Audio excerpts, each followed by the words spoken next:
నమస్తే రమ్మగారు. నమస్తే జయ. రమ్మగారు, ఏదైనా దేవస్థానం గురించి మనం ఎప్పుడు దేవాలయాల గురించి మాట్లాడుకుంటాం కదా, ఏదైనా ప్రత్యేకమైన దేవాలయం గురించి మాట్లాడుకుందాం. ప్రపంచంలో ఎక్కడా లేనిది ఒకే ఒక్కటి, ఈ దైవానికి కూడా అదొక్కటే దేవస్థానం. మామూలుగా మనం అన్ని ఆలయాలు చూస్తాం, నరసింహస్వామికి చాలా చోట్ల ఆలయాలు కనపడతాయి, స్వామి స్వయంభూగా వెలిసి ఉంటాడు, అవి కనపడతాయి. ఇక రామాలయము, ఎన్ని రకాల విష్ణువాలయాలు, శివాలయాలు, ఆంజనేయ స్వామివి, వినాయకుడివి, షణ్ముఖుడివి, అమ్మవారివి కనపడతాయి కదా. మనకి విష్ణు అవతారాల్లో మొదటి అవతారాల్లో చెప్పబడితే మొదటేమో మత్స్య అవతారం కదా, రెండోది కూర్మ అవతారం, తర్వాత ఇక వరుసగా నరసింహావతారానికి ఎన్ని దేవాలయాలు ఉన్నాయి. కానీ మనకి ఈ కూర్మ మత్స్య అవతారాలకి దేవాలయాలు కనపడవు, మనకి తక్కువ, మనకు తెలియదు. ఎక్కడ వీరిని పూజిస్తున్నట్టుగా కూడా మనకి కనిపించదు. వరాహ అవతారం ప్రత్యేకంగా ఆదివరాహమూర్తి కనపడతాడు కొన్ని చోట్ల కదా. ఆదివరాహానికంటే ముందు అవతారమైన కూర్మ అవతారానికి ఒకే ఒక్క దేవాలయం ఉంది, ఒక్కటే కూర్మ అవతారానికి. ఈ కూర్మ అవతారం ఎప్పుడు ఎత్తాడు పెరుమాళ్ళు, ఇది ఎప్పుడు జరిగింది? దేవదానవులు ఇద్దరు దీనికోసం అమృత మథనం జరిపినప్పుడు, క్షీరసాగర మథనం అమృతం కోసం మథించినప్పుడు ఆ మందర పర్వతాన్ని నీటిలో వేశారు. మందరం మునిగిపోతుంటే అది పక్కకు పడిపోతుంది, మునిగి కిందకి వెళ్ళిపోతుంది. అప్పుడు స్వామి ఏం చేశాడంటే కూర్మ అవతారాన్ని ఎత్తి ఈ పర్వతం కింద భాగంలో వెళ్ళి కూర్చున్నాడు. అప్పుడు ఏమైంది, ఆ పర్వతం కుంగిపోకుండా భూమిలోకి, అంటే సముద్రంలో లొంగిపోలేదు, కిందకి వెళ్ళిపోకుండా ఈ కూర్మం తాలూకు పృష్ఠభాగంపై వీపు గట్టిగా ఉంటుంది కదా, దాని మీద ఉండి నిలబడి, అది ఒక కుదురులాగా ఉందన్నమాట, దాని మీద కవ్వంలాగా చిలకబడింది. ఆ కూర్మ అవతారం మళ్ళీ మనకి ఎక్కడా కనపడదు. మత్స్యావతారం వేదాలని రక్షించిన అవతారం ఎట్లా కనపడదు, అలాగే ఈ అవతారం కూడా, కూర్మ అవతారం కూడా కనిపించదు. ఈ కూర్మ అవతారం నెలకొని ఉన్న ఏకైక దేవస్థానం శ్రీకూర్మం. ఇది మనం వైజాగ్ నుంచి శ్రీకాకుళం వెళ్ళాక, శ్రీకాకుళంకి కొంచెం దగ్గరలో ఉంది. మనకి శ్రీకాకుళం చుట్టుపక్కల చాలా దేవాలయాలు, ఒకటి అరసవెల్లి సూర్యనారాయణ స్వామి దేవస్థానం ఉంది, ఇంకా కొంచెం ముందుకి శ్రీకూర్మం ఆలయం ఉంది. ఇక్కడ ఏంటంటే కూర్మనాథుడుగా స్వామి మనకి దర్శనమిస్తాడు. కూర్మమే పెద్ద తాబేలు స్వరూపం కనపడుతుంది లోపల, బాగా పెద్దది. అయితే మనకి మామూలుగా విష్ణువాలయాలు ఏ ఆలయంలో అయినా మనం గర్భాలయాల లోపలికి వెళ్ళాం, అవును, తక్కువ కదా. ఇక్కడ గర్భాలయంలోకి వెళ్ళి స్వామిని దర్శనం చేస్తాం మనం, పెద్ద కూర్మాన్లాగా కనపడుతుంది. అయితే ఇందులో ఒక ఐతిహ్యంలో ఏం చెప్పబడుతుందంటే, ఇంచుమించు 11వ శతాబ్దం దాకా ఇది కూర్మేశ్వరుడుగా శివలింగంగా పూజింపబడిందని. 11వ శతాబ్దంలో భగవద్రామానుజులు స్వామివారిని దర్శనానికి వచ్చినప్పుడు, ఈయన విష్ణువంశ సంభూతుడు, ఇది కూర్మము అని స్వామివారే, ఈయన మన రామానుజులే తెలుసుకున్నారని, అప్పటి నుంచి ఈయన కూర్మనాథుడిగా పూజించడం మొదలైందని ఒక విషయం చెప్తారు. అది అవునో కాదో మనకు తెలీదు, కానీ ఇలా జరిగిందంటారు. అది కూర్మంగానే కనపడుతుంది. తొలి కాలంలో తెలిసేది కాదట. ఈయన రామానుజులు వెళ్ళినప్పుడు గంధం అలంకరించేసరికల్లా కూర్మం తాలూకు స్వరూపం క్లియర్గా కనపడిందట. ఓహో, అంతకుముందు గంధం పెట్టేవారు కాదేమో మరి, అందుకని ఇప్పుడు మనకి ఎట్లా కనిపిస్తుంది అంటే, ఇప్పుడు కూర్మం ఎట్లా ఉంటుంది, ఇలా బోర్లించినట్టుగా ఉంటుందా, ఒకవైపు ముఖము, రెండో వైపు తోక స్పష్టంగా కనపడతాయి మనకి. గంధంతో అలంకరించి ఉంచుతారు, గంధం సమర్పిస్తారు స్వామికి. చాలా విశేషమైన స్వరూపంలో కనపడుతుంది. ఇక్కడ తప్ప ఇంకా ఎక్కడా మనకి ఈ కూర్మనాథుడు సేవింపబడుతున్నట్టుగా లేవు దాఖలాలు. ఒకే ఒక్క దేవాలయం ఉందన్నమాట. ఇక్కడ ఒక అద్భుతమైన కుండ్రం వెలిసి కనపడుతుంది మనకి. తర్వాత ఇంకా చాలా ఉపాలయాలు, చిన్న చిన్న ఆలయాలు ఉంటాయి. దేవాలయం నిండా మనకి తాబేళ్లు దర్శనమిస్తాయి, నక్షత్ర తాబేళ్లు, పరమ పురాతనమైనవి, 100 సంవత్సరాల వయసున్న తాబేళ్లు కూడా కనిపిస్తాయి ఆలయంలో మనకి. పోషిస్తారు, దేవాలయంలోనే ఆహారం పెడతారు, తిరుగుతూ ఉంటాయి. చాలా, కొంతమంది తీసుకొచ్చి వదిలిపెడతారు కూడా. ఎక్కడైనా లభించిందనుకో ఒక తాబేలు, అప్పటికొచ్చి ఇక్కడ దేవాలయంలో విడిచిపెడతారు. ఆహారము లభిస్తుంది, హాయిగా తిరుగుతూ ఉంటాయి అక్కడ. మనం ఈ కూర్మనాథ దర్శనం విశేషంగా కనిపిస్తుంది.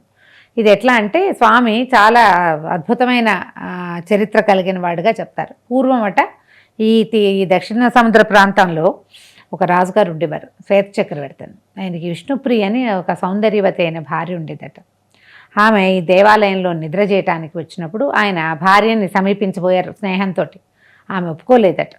స్వామివారి దీక్షలో ఉన్నానంటే ఆయన బలవంతం చేయబోయేసరికల్లా ఆవిడ స్వామివారిని ప్రార్థిస్తే ఒక గంగలాగా ఒక జల పుట్టిందట అక్కడ. ఆ జలలో కొట్టుకుపోయాడు ఆయన అవతలకి, ఆమెను సమీపించకుండా. అయితే అక్కడికి వెళ్ళిన తర్వాత ఆయనకి ఏం చేయాలో పాలుపోలేదట ఆ నీటిలో కొట్టుకుపోతుంటే. అప్పుడు ఆయనకి నారద మహర్షి కనపడి ఈయనకి కూర్మ మంత్రాన్ని ఉపదేశించారట. ఆ మంత్రం సాధన చేసిన తర్వాత ఆ జల ప్రవాహంగా కాకుండా, పెద్దది తోసేసేది కాకుండా ఒక పాయలాగా కనపడిందట. వంశధార నదిగా చెప్తారు. అది సముద్ర సంగమం జరిగింది. అక్కడి నుంచి అది సముద్రంలో కలిసింది. ఆయన ఏం చేయాలో తెలియలే. స్వామి అంటే ఇప్పుడు స్వామివారి సన్నిధిలో చేయకూడని పనులు చేసిన వాళ్ళకి పాపం సంక్రమిస్తుందన్న భయంతో ఆయన చాలా బాధపడుతుంటే, కాదు నిన్ను స్వామి అనుగ్రహిస్తాడని చెప్పి దేవాలయాలు అవి కట్టించమని ఆజ్ఞ ఇచ్చారట.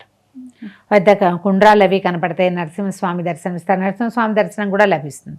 అప్పుడెప్పుడో అప్పుడే ఆ కాలంలోనే తిలోత్తమ అని ఈవిడ ఉన్నది కదా, మనం ఒక అప్సరస, ఆమె స్వామివారిని సేవించడానికి వచ్చి ప్రసాదం కోసం అభ్యర్థిస్తే ప్రసాదం లభించలేదుట ఆవిడికి. స్వామివారి ప్రసాదం లభించలేదని ఆమె చాలా దిగులు పడి ఎంతో తపస్సు చేస్తే ఆమె కాలు దగ్గర నుంచి ఒక జల పుట్టి ఆ జలలో ఇంచి నరసింహస్వామి దర్శనం ఇచ్చాడట ఆమెకి. ఇచ్చి ఈ దేవాలయంలో ఉన్న ప్రసాదం మీద మొదటి హక్కు తిలోత్తమకి ఇచ్చారు. ఒక అప్సరసకి ప్రసాదం మీద హక్కు ఇవ్వబడింది. ఆ కనపడినటువంటి స్వామి నరసింహస్వామి దర్శనం కానీ ఇచ్చారు కదా, ఆ నృసింహకుండంగా ఉన్నది. అక్కడ నరసింహస్వామి కూడా వెలిసి కనిపిస్తారు మనకి. అత్యంత పురాతనమైన దేవాలయం, 2వ శతాబ్దంలో నిర్మించబడింది అది. తర్వాత డెవలప్ చేస్తూ వచ్చారు, మధ్య మధ్యలో కొంత ఆగినా కొంత వేసినా పురాతనమైన దేవాలయం లాగా కనిపిస్తుంది. ఓకే. ఆ లోపల ఒక పీఠం మీద ఈ కూర్మనాథుడు మనకి దర్శనమిస్తాడు. సాధారణంగా ఈ కూర్మ స్వరూపంలో విష్ణువుని ప్రార్థిస్తే ఏం జరుగుతుంది? బ్యాలెన్స్ కోల్పోతాం మనం, జీవితానికి కుదురుండదు. అవును అమ్మగారు. అటెళ్ళాలా ఇటెళ్ళాలో తేల్చుకోలేని ఒక స్థితి వస్తుంది. అలాంటప్పుడు కనుక మనం కూర్మనాథుడిని దర్శనం చేస్తే మనకి ఒక క్లారిటీ వస్తుంది. పైగా ప్రపంచంలో అరుదైన దేవాలయం, పురాతనమైన ఆలయం అవటం వల్ల ఇక్కడ స్వామిని దర్శనం చేసి తీరాలి. మనకి రకరకాల ఐతిహ్యాలు కనపడతాయి. పైగా ఇంకొకటి ప్రత్యేకం ఏంటంటే 2 ధ్వజస్తంభాలు ఉంటాయి ఇక్కడ. 2 ధ్వజస్తంభాలకు దర్శనమిస్తాయి. తర్వాత మనకి స్వామివారు అన్ని ఆలయాలు తూర్పుకు ఉంటాయి సాధారణ, ఈయన పశ్చిమాభిముఖుడుగా కనపడతాడు. అప్పుడట ఒక భిల్ల జాతికి చెందినటువంటి ఒక భార్యాభర్త వచ్చేవారట.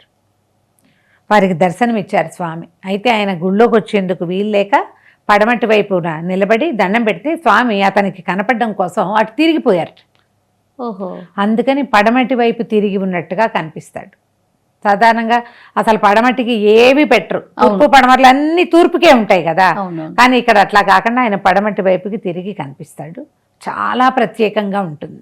ఇప్పుడు ఈ గుళ్ళో విశేషం ఏంటంటే, గుడే విశేషం, మరి కూర్మ అవతారంతో అవతారమే విశేషం కదా. ఇది ఒక ప్రత్యేక సందర్భంలో స్వామి అవతరించి అదే స్వరూపంలో మనం ఇక్కడ చూడగలుగుతాం. స్వామివారికి అభిషేకాలు అవి చేస్తారు, తర్వాత గంధం అలది ఉంచుతారు. లోపలికి వెళ్ళి దగ్గర నుంచి చక్కగా దీపారాధనలో మనం స్వామివారిని చూడొచ్చు, దర్శనం చేసుకోవచ్చు. వైజాగ్ నుంచి ఒక 100 కిలోమీటర్ల లోపే, ఎక్కువ దూరం ఏం కాదు. మనం ఆ వైపుకి వెళ్తే వరుసగా మనకి బోల్డని కనిపిస్తాయి. అరసవెల్లి, శ్రీకూర్మము 2 దగ్గరగానే ఉంటాయి.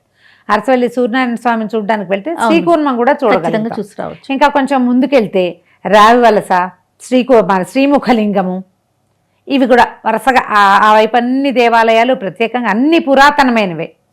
ఏ ఒకటి కనీసం 1000 లోపు సంవత్సరాల వయసు ఉన్నది ఒకటి కూడా లేదు, అన్ని 1000 పైనే. ఏనాటివో కదా.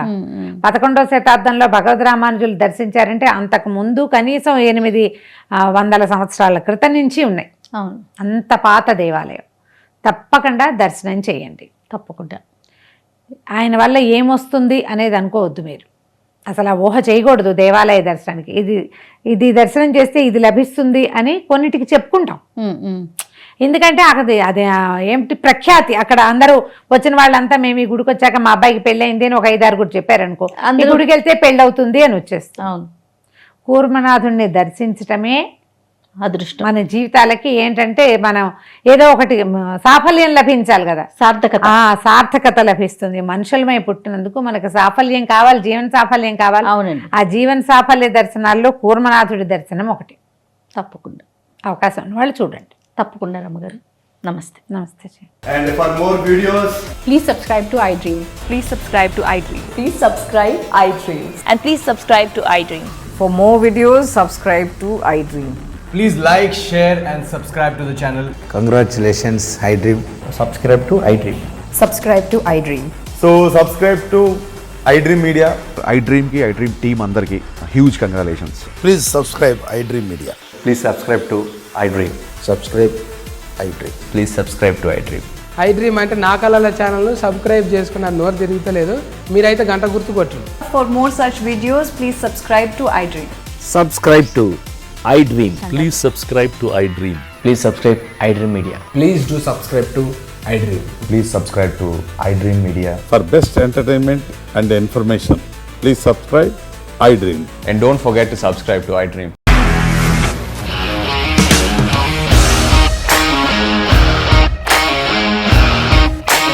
ఇండస్ట్రీలో కమిట్మెంట్ ఇష్యూస్ వస్తే నీకు కూడా వచ్చినట్టు మార్నింగ్ తీసుకెళ్ళారంటే కొట్టి పడేస్తారు.